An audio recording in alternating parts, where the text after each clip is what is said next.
तो बीपीएससी के द्वारा टीआरई 4 के लिए 32,388 सीटों पर जो है और नोटिफिकेशन जारी कर दिया गया है, यानी आवेदन की तिथि बता दी गई है और जो है फॉर्म अप्लाई करने का डेट आ गया है। अब जो है आप लोग अपनी अपनी तैयारी में लग जाइए।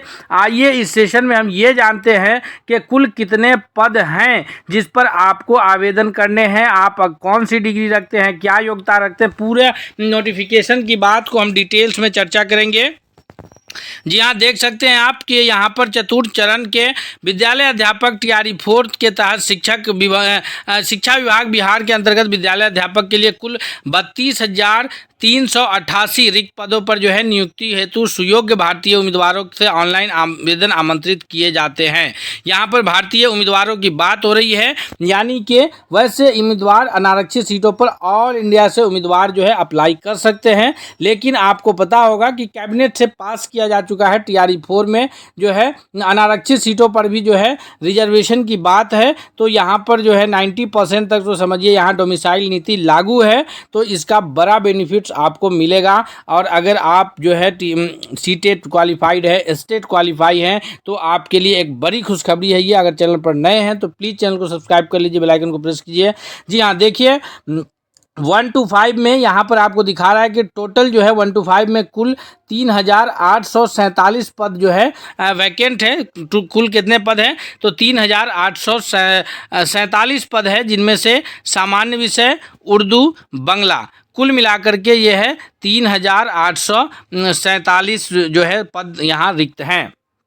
इनमें सामान्य में जो है 3,065 पद हैं, उर्दू के लिए जो है वो 757 पद है और बांग्ला विषय के लिए जो है वो 25 पद जो है निर्धारित है। यहाँ आरक्षण रोस्टर है, आप समझ सकते हैं। सामान्य में अनारक्षित जो सीटों की संख्या है वो 124 है 1 to 5 में, और आर्थिक रूप से कमजोर यानी ईडब्ल्यूएस कोटि के लिए जो है 239 सीट है। उसके बाद जो है पिछड़ा वर्ग के लिए जो है 237 सीट है और 66 सीट बैकलॉग वाले ऐड किए गए हैं, तो कुल 303 सीट होते हैं। और उसी प्रकार अत्यंत पिछड़ा वर्ग में 323 सीट है, अनुसूचित जाति में 580 सीट है और 239 जो है बैकलॉग वाले पद हैं, तो ये 819 होते हैं। और उसके बाद जो है अनुसूचित जनजाति में 38 है और 5 जो है बैकलॉग के हैं, यानी पिछले एग्जाम्स में जो बैकलॉग के रह गए हैं वो 43 पद बनते हैं। पिछड़े वर्ग की महिलाओं के लिए जो है 110 प्लस 4 बैकलॉग के 114 पद हैं।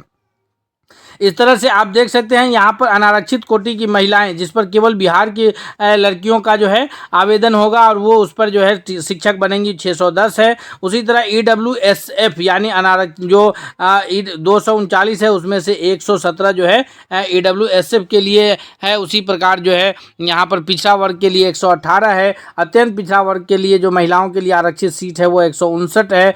उसी प्रकार जो अनुसूचित जनजाति के लिए वो 288 है और उसी अनुसूचित जाति के लिए और जनजाति के लिए 18 सीट जो है ये महिलाओं के लिए रिजर्व है। उसी प्रकार उर्दू की अगर बात करें, कुल जो है 1 to 5 में उर्दू में सीटों की संख्या 757 है, जिसमें से 108 जो है वो अनारक्षित है, 22 सीट जो है वो ईडब्ल्यूएस के लिए है, 28 पिछड़ा वर्ग के लिए है और 61 जो है वो बैकलॉग के पद है, तो टोटल 89 है। उसी तरह 45 जो है वो अत्यंत पिछड़ा वर्ग के लिए और उसमें 26 जो है वो बैकलॉग के पद है, टोटल 71 है।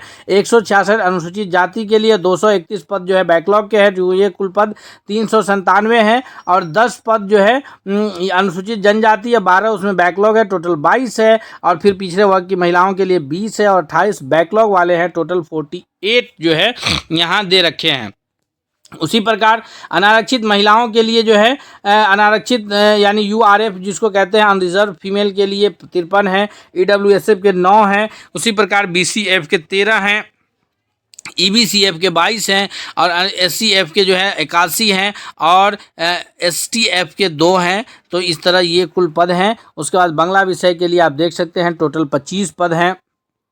अब हम बात करते हैं 6 to 8 के पदों का। तो 6 to 8 में जो टोटल पद हैं वो 8,563 पद निर्धारित किए गए हैं, जिनमें से विज्ञान एवं गणित के लिए जो कुल पद निर्धारित है वो 2188 हैं, जिसमें आप देख सकते हैं कि अनारक्षित 752 है, ईडब्ल्यूएस के 140 हैं और ईडब्ल्यूएसएफ में जो है 63 सीट है, बीसी में जो है 262, 121 बैकलॉग के 383 है। उसी प्रकार जो है यहाँ पर 150 पद जो है, तो इसमें ये बात क्लियर है है कि क्षैतिज आरक्षण महिलाओं को 50% है, ये आपको क्लियर है।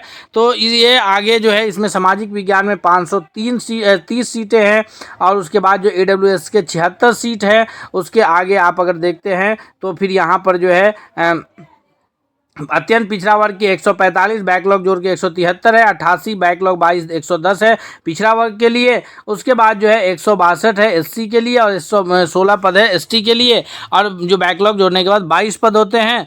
तो ये सारे पद हैं। हिंदी में 274 कुल पद जो है हिंदी के लिए, वह 1096 पद हैं हिंदी विषय के लिए 6 to 8 में, जिसमें 274 अनारक्षित पद हैं। उसी प्रकार अगर हम लोग बात करें तो अंग्रेजी में जो है 1929 पद है, जिनमें से 513 जो है वो अनारक्षित है।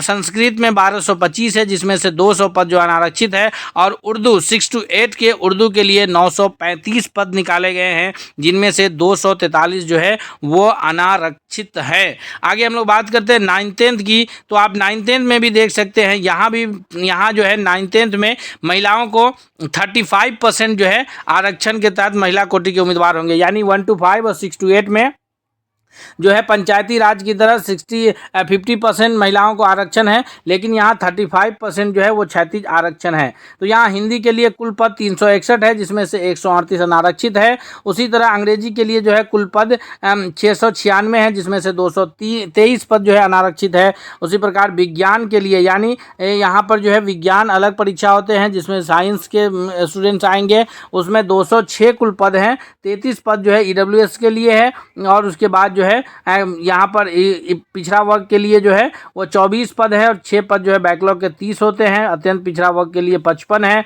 और जो है 9 पद बैकलॉग के हैं, तो कुल जो है 64 होते हैं।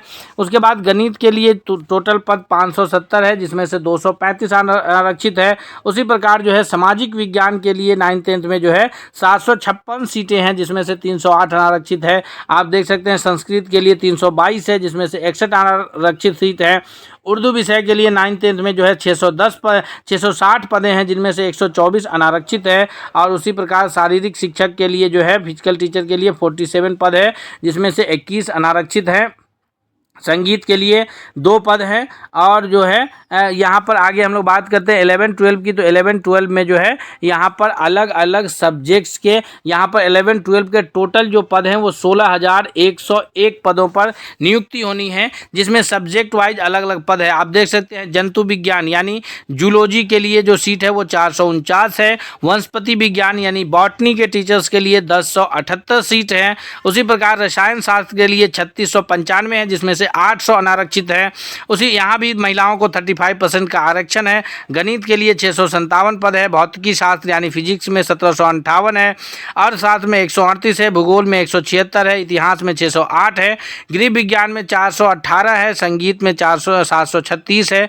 दर्शन शास्त्र में 80 है। राजनीतिक शास्त्र में 665, मनोविज्ञान में जो है 1030 है।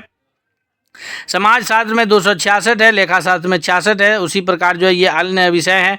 कंप्यूटर साइंस में जो है 407 सीटें हैं। अंग्रेजी में 1321 है। हिंदी में 739 है। संस्कृत में 746 है, और उर्दू में 877 है। कुल पद होते हैं 16,101 पदों पर यहाँ भी नियुक्तियाँ होनी हैं। जी हाँ दोस्तों, आगे हम लोग बात करते हैं। यहाँ मूल वेतन आपको पता ही है, जो 1 to 5 है उनके लिए मूल वेतन का जो निर्धारण किया गया है आप देख सकते हैं 25,000 रुपये जो है 1 to 5 के लिए मूल वेतन है। 6 to 8 के लिए जो मूल वेतन निर्धारित है वो है 28,000 रुपये, और उसके बाद जो है DA, फिर जो उसके बाद HRA वगैरह जुड़ते हैं। 9th के लिए 31,000 मूल वेतन है, और 11-12 के लिए जो है वो 32,000 रुपये मूल वेतन निर्धारित है। आगे आपको क्या बताया जा रहा है, तो विभागीय पत्रांक 15/2026 के आदेशालोक में 9th के विद्यालय अध्यापक के लिए बांग्ला, ललित कला, नृत्य, मैथिली, विशेष विद्यालय अध्यापक अरबी एवं फारसी, तथा वर्ग 11-12 के विद्यालय अध्यापक के लिए बंगाली, भोजपुरी, मगही, मैथिली, पाली, प्राकृत, अरबी, फारसी, कृषि विषय का पूरक अधियाचना सामान्य प्रशासन विभाग के माध्यम से प्राप्त होने के पश्चात रिक्तियों की सूचना दी जाएगी।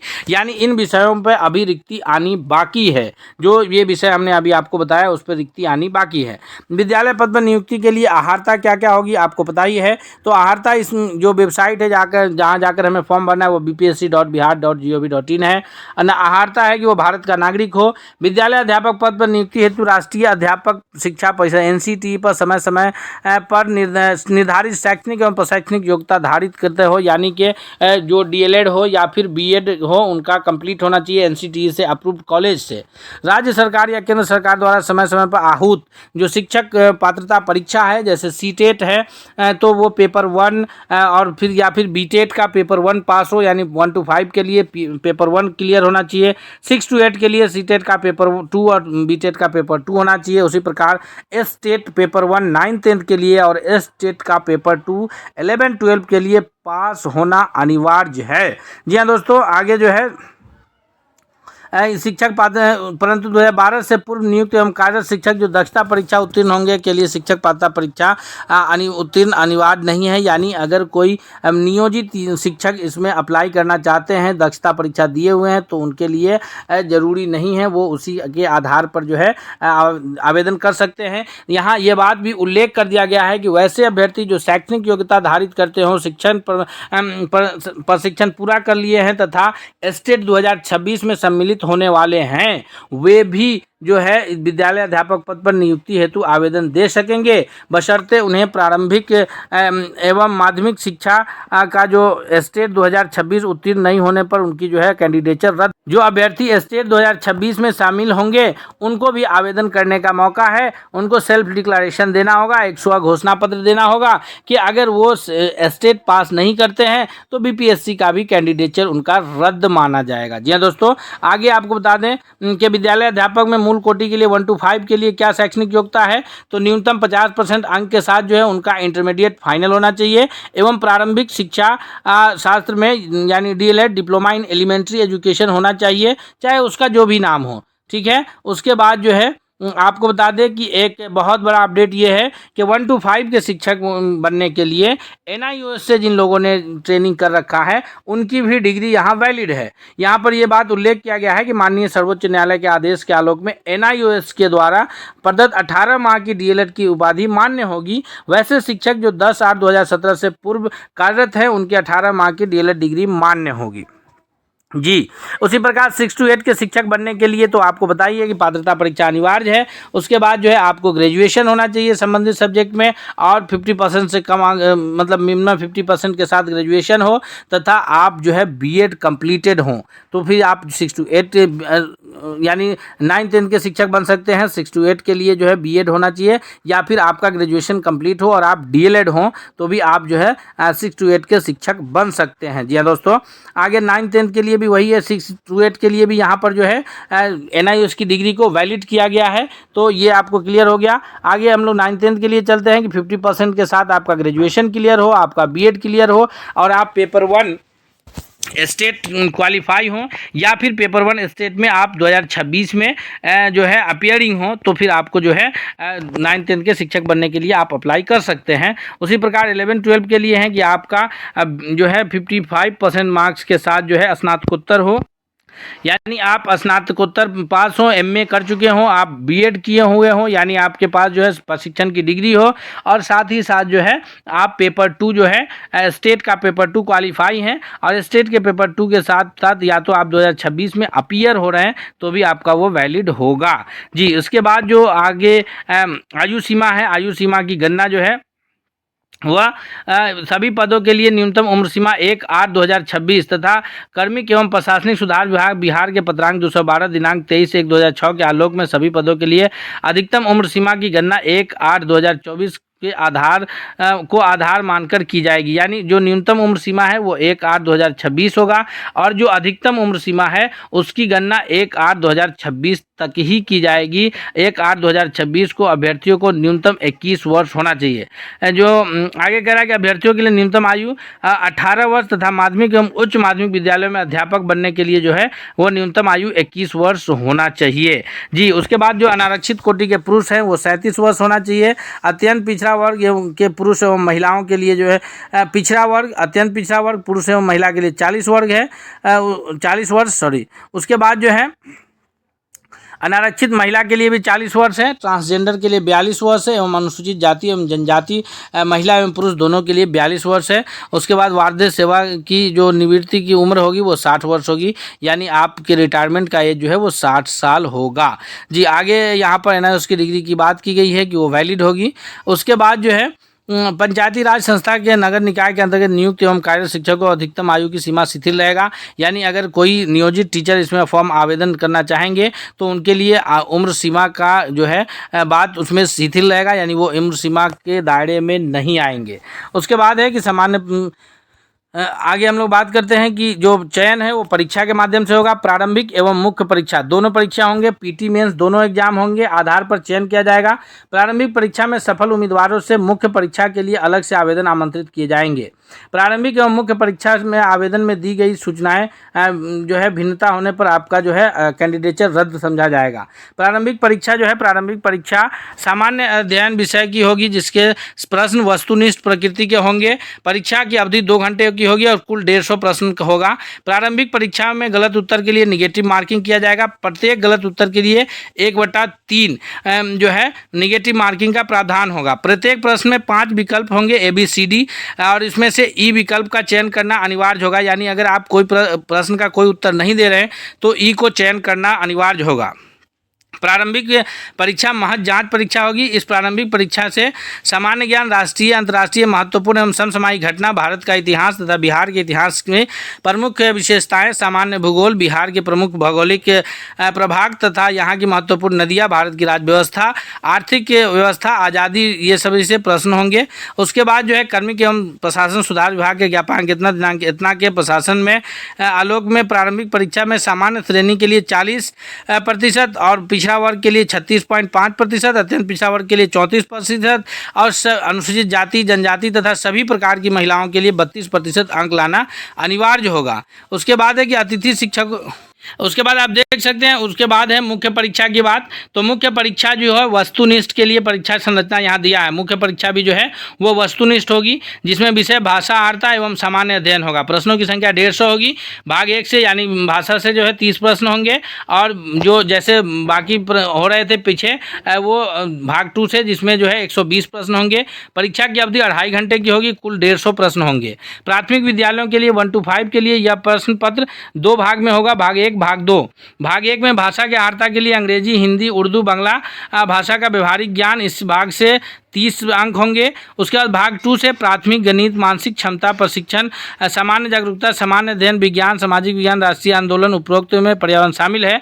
उपरोक्त विषय के पाठ्यक्रम SCRT NCERT से संबंधित होंगे, लेकिन इस स्तर का उम्मीदवार हेतु निर्धारण न्यूनतम आहारता के आलोक में होगा। सामान्य अध्ययन पत्र के लिए पाठ्यक्रम SCRT से संबंधित होंगे, लेकिन इसका स्तर उम्मीदवार हेतु निर्धारित न्यूनतम आहारता के आलोक में होगा। उसी प्रकार जो है आगे हम लोग बात करते हैं कि भाषा के लिए आहारता, भाषा में आहारता जो है सामान्य अध्ययन एवं विषय है, जिसमें भाग 150 प्रश्न होंगे। भाग 1 से 30, भाग 2 से 40, भाग 3 से 80 प्रश्न होंगे। तो इस तरह जो है 2.5 घंटे का समय होगा, यानी 6 to 8 की बात हो रही है, जिसमें से भाग 1 में भाषा के होंगे। जो भाषा का चयन करेंगे उर्दू, हिंदी, इंग्लिश, बांग्ला में से 30 प्रश्न उन्हें देने होंगे। इंग्लिश तो अनिवार्य होगा, जो कि 9 प्रश्न होते हैं इंग्लिश के। उसके बाद जो है 22 प्रश्न जो है वो उर्दू, हिंदी या बांग्ला के होंगे।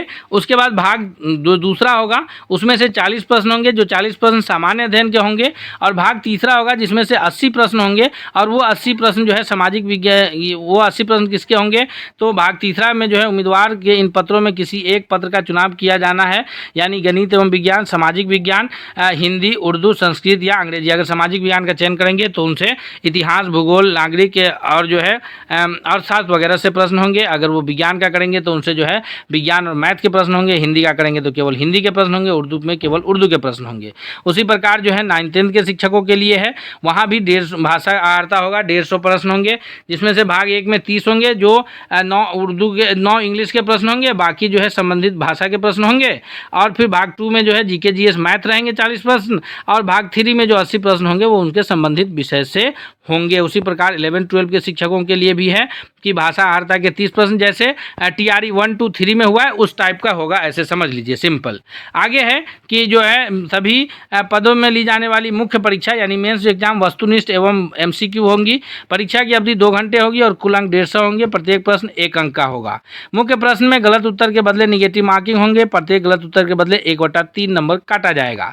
उसी प्रकार यहाँ भी 4-5 ऑप्शन होंगे ABCD। अगर आपको प्रश्न का उत्तर नहीं करना है तो E ऑप्शन का चयन करना, ABCD में से किसी को भी चयन करना होगा, E को चयन करना होगा, और अगर E का चयन नहीं करते हैं तो आपका निगेटिव समझ के नंबर काट लिया जाएगा।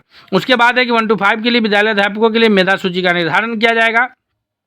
मुख्य परीक्षा के प्राप्तांक भाग 2 यानी जो भाग 1 में भाषा के प्रश्न थे, भाग 2 में जो मुख्य परीक्षा के जो प्रश्न थे जनरल स्टडीज के, आयोग सफल अभ्यर्थियों की औपबंधिक मेधा सूची तैयार करके भाग 2 सामान्य अध्ययन के प्राप्तांक समान होने की स्थिति में भाषा अहर्ता विषय के प्राप्तांक के अनुसार मेधा क्रमांक निर्धारित होगा। भाषा अहर्ता भाग 1 किसी भी विषय में भी प्राप्तांक समान होने पर उनके उम्र में समानता होने पर देवनागरी लिपि में वर्णमाला के अनुसार नाम के उम्मीदवारों की वरीयता दी जाएगी। उसी प्रकार 6 to 8, 9, 10, 11, 12 के शिक्षकों के लिए भी जो है मेधा सूची का निर्धारण किया जाएगा, जिसमें भाग 2 और भाग 3 के प्रश्नों पर ध्यान दिया जाएगा। 1 to 5 में केवल भाग 2 के प्रश्नों पर ध्यान दिया जाएगा, याद रखिएगा। साक्षात्कार यानी इंटरव्यू इसमें नहीं होना है। उसके बाद जो अन्य निर्देश है, कोई भी अभ्यर्थी शिक्षा विभाग बिहार सरकार विद्यालय अध्यापक में जो है 24 के आलोक में अधिकतम 5 बार परीक्षा में भाग ले सकेगा। यानी अगर इससे पहले TRE 1, 2, 3 तीनों दिए होंगे तो आपका 3 अटेम्प्ट खत्म है, 2 अटेम्प्ट बचा है, चौथा अटेम्प्ट ये आपका हो जाएगा। और अगर कोई पहली बार दे रहे होंगे या TRE 1 दिए होंगे तो उनका दूसरा अटेम्प्ट होगा। उसके बाद जो है आरक्षण की व्यवस्था आपको ऊपर दिखाई दिए हैं कि किस प्रकार आरक्षित सीट है, किनको कितना आरक्षण लागू है। अनारक्षित जो है यहाँ पर UR को एक कोटि का अनारक्षित यानी आरक्षण का जो है यह कोड दे रखा है, इसको आपको उसमें फॉर्म भरने के समय कोड को सेलेक्ट करना है। आगे हम लोग देखते हैं आरक्षण का लाभ बिहार के मूल निवासी को ही दे होगा। इसके बाद जो है आगे हम लोग देखते हैं, इसमें आगे जो बताया गया ऑनलाइन आवेदन भरना है और आवेदन भरने के पश्चात जो है उसकी कॉपी आपको कहीं भेजना नहीं है। फिर जो है शुल्क जो जमा करने हैं उसकी 100 रुपये जो है आवेदन शुल्क है। इसके बाद भुगतान की जो आरंभ यानी फॉर्म शुरू होगी 1/9/2026 से। भुगतान की अंतिम तिथि है 29/9/2026 और फॉर्म भरने की तिथि है 30/9/2026। जी ये आप याद रखिएगा। उसके बाद जो है OTR अगर आप 1 टाइम रजिस्ट्रेशन किए हैं तो उसमें आपको आगे बढ़ के काम कर लेना है। इसी बीच में जब तक आप अपना OTR रजिस्ट्रेशन कर लें, फॉर्म में जो जो डॉक्यूमेंट लगेगा उसकी आपको जानकारी रखनी है। आपको डॉक्यूमेंट्स पहले से तैयार रखने हैं। अगर आप आरक्षण का दावा करेंगे तो उससे रिलेटेड डॉक्यूमेंट्स आपको पहले से तैयार रखने हैं। जी हाँ, तो ये सारी नोटिफिकेशन की प्रमुख बातें थी। हम उम्मीद करते हैं कि आपको समझ में आया होगा। अगर चैनल पर नए हैं तो प्लीज़ चैनल को सब्सक्राइब कर लीजिए ताकि अगली हर अपडेट्स, हर जानकारी हम आपको उपलब्ध कराते रहेंगे। और हम NQ स्टडी के जरिए आपका मुफ्त में तैयारी कराएंगे जो आपके TRE एग्ज़ाम्स के लिए बहुत ही लाभकारी होगा। आइए नए अपडेट के साथ मिलते हैं, तब तक के लिए बहुत बहुत धन्यवाद।